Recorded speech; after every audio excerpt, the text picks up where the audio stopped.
I'm not for sure what 4-9s does, but I think an ace is pretty high.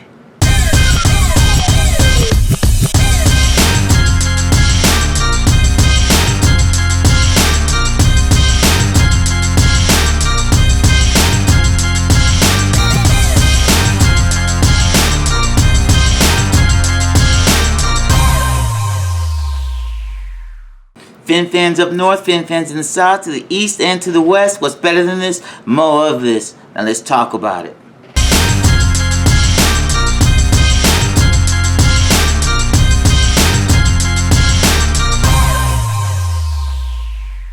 So, have you seen that movie Ocean's 11?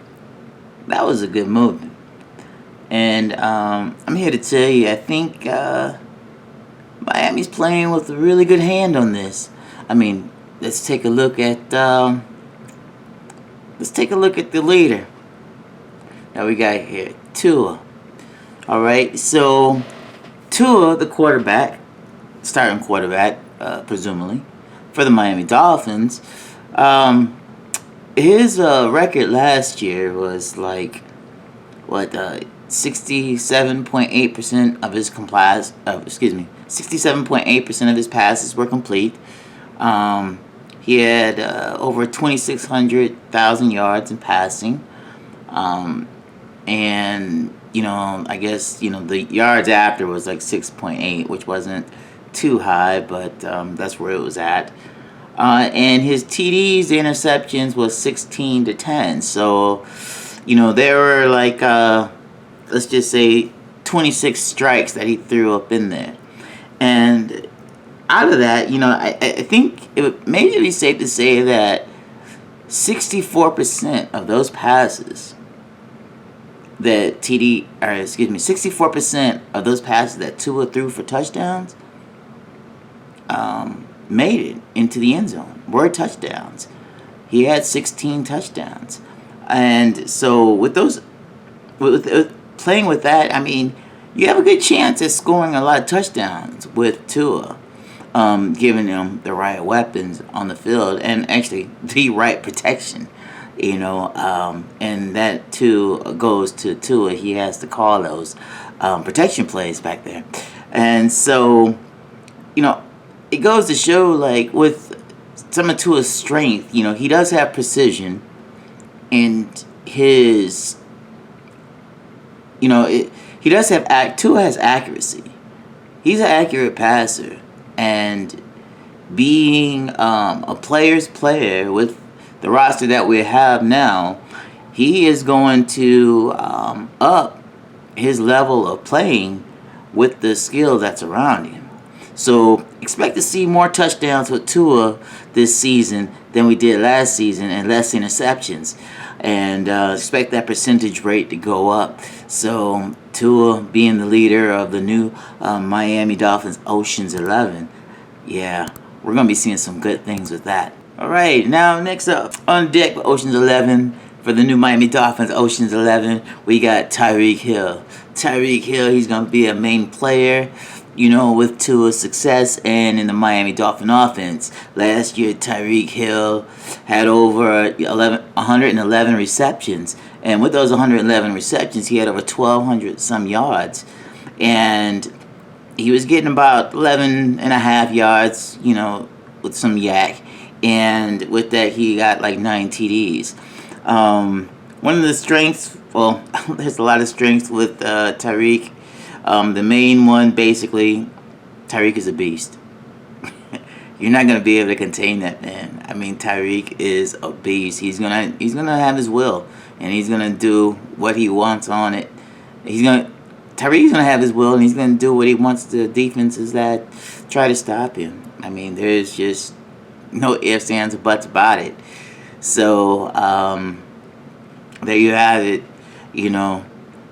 Part of the new Ocean's 11.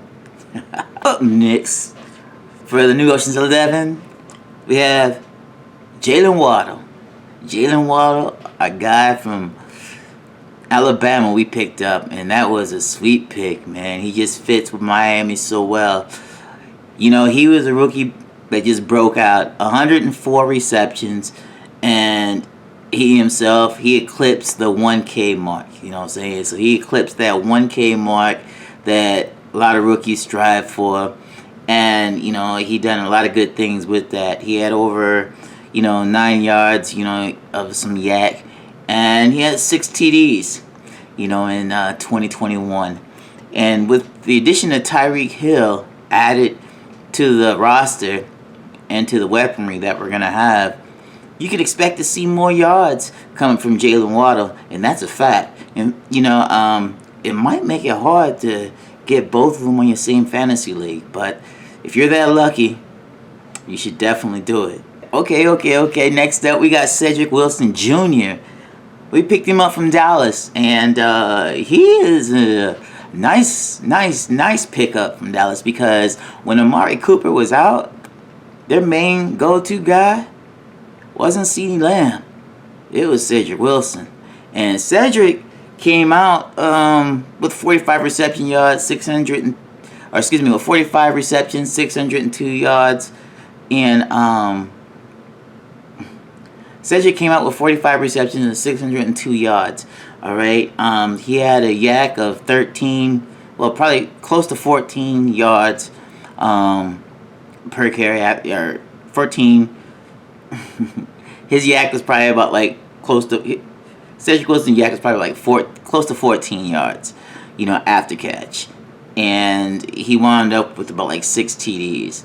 So, him being a complimentary wide receiver, maybe even the slot wide receiver, the third wide receiver on the squad, he still ranks when it comes to TD catches just as much as any of the starters, from Waddle to Tyreek Hill. And then on top of it, his yards after catch is more than both of those. Almost combined. Not combined totally, but almost combined. I mean, Cedric Wilson, he is going to be he's going to be the silencer on the team. I mean, people are going to sleep on him, and he's going to tear them up.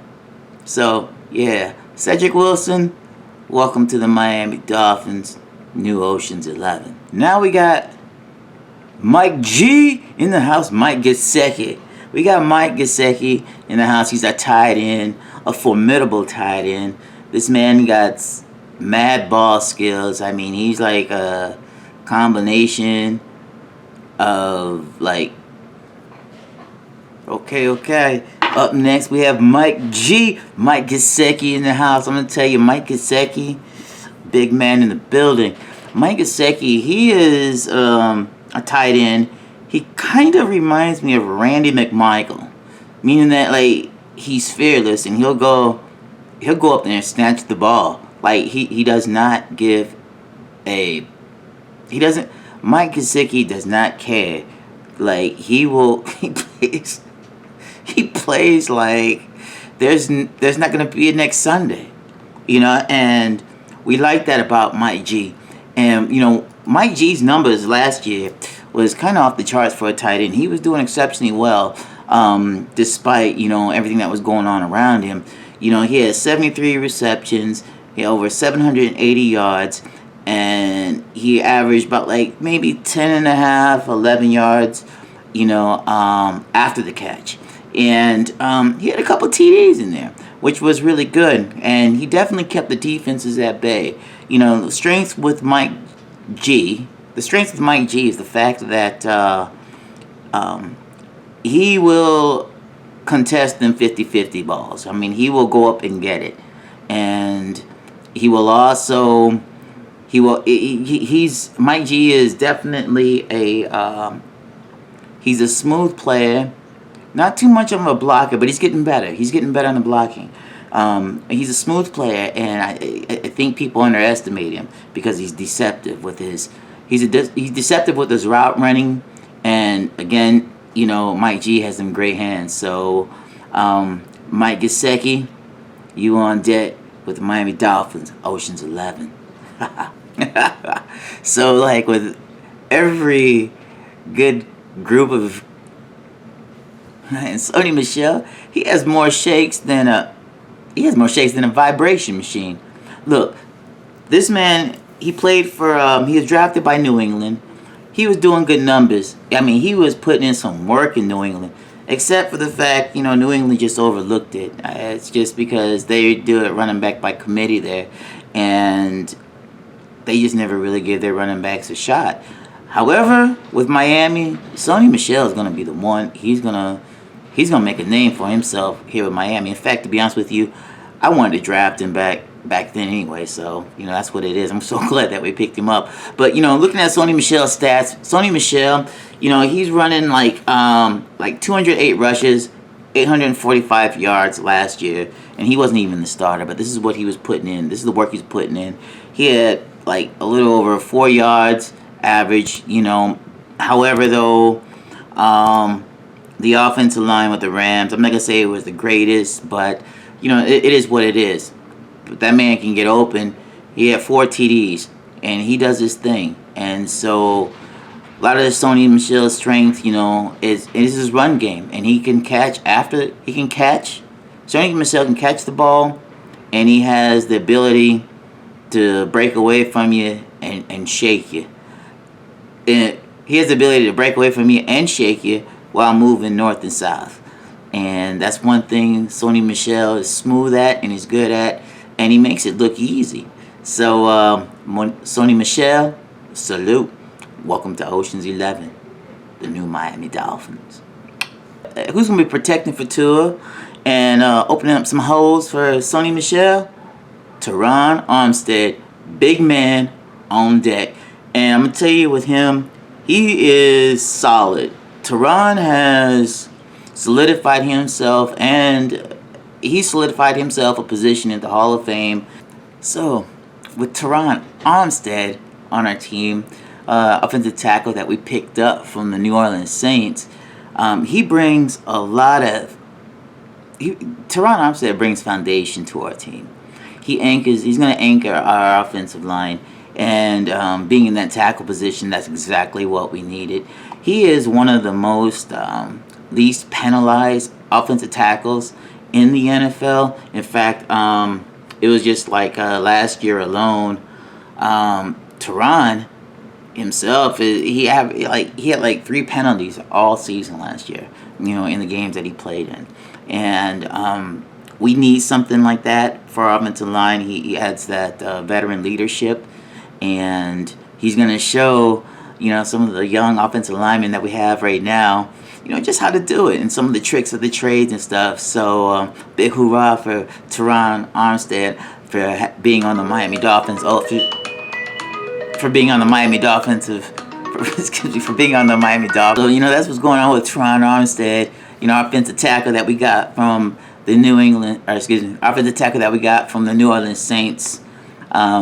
We welcome you to the Miami Dolphins, Ocean's 11, bro.